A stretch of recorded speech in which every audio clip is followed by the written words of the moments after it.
Thank you, Mr. Chairman. You know I love these I knew you were ready. hearings. But to be able to talk about the technologies and how we can utilize carbon. For so long we talk about carbon sequestration. Okay, that's good. We can put it back in the ground. But to be able to utilize it, to manage it, to make good stuff out of it is exciting. We had that great trip when we did our Arctic Codel and had an opportunity to go to the University of Aberdeen and to see there what they were doing with the various products. But just, again, better understanding what we can do with utilization. I'm going to start my questions off with you, Dr. Anderson, because I want to talk about something that I don't think has been discussed here yet this morning, and that's the potential that we have for utilizing, whether it's algae or kelp or seaweed, but the focus on what the oceans can provide. I have legislation that I've introduced with Senator Whitehouse, the Blue Carbon for Our Planet Act, which kind of focuses on the naturally captured and what is naturally captured and stored in the oceans, or what could potentially be utilized on our deep seabed floors.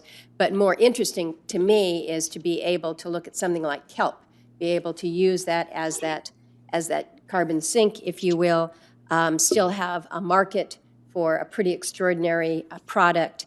And so I'm interested in this kind of innovation in seaweed aquaculture. We're certainly seeing it in Alaska. The Center for Climate and Energy Solutions estimates that by 2030, algae-based products will be a $320 billion industry.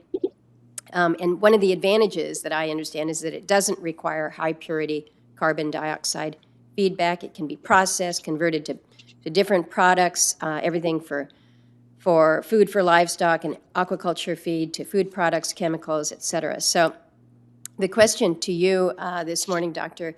Anderson, and with all that you've been doing at Nettle, do you think that, am I just dreaming on this, that this is a great opportunity for us, but that with the potential for algae and other seaweed type matter, that we can economically cultivate and commercially scale to, whether it's fuel different alternatives, but create other valuable products. So your comments on what we might be able to do with these materials that are part of our ocean systems. So over the past few years, or even really the past decade, we have had a number of projects specifically on using algae and using aquaculture for the capture of CO2. It's shown some promise, but also some challenges, as you were alluding to, in terms of economics.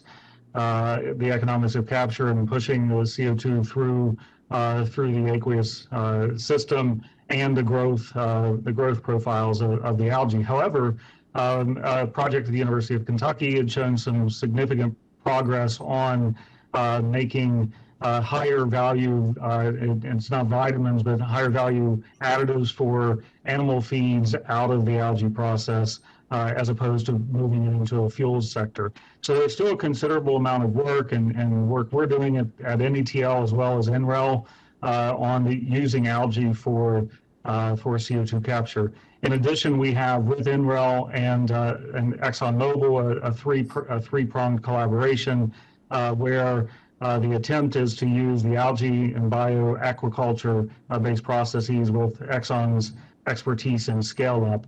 And so it's in the early stages, but again, showing some promise, but no major economic drivers that I see at the moment.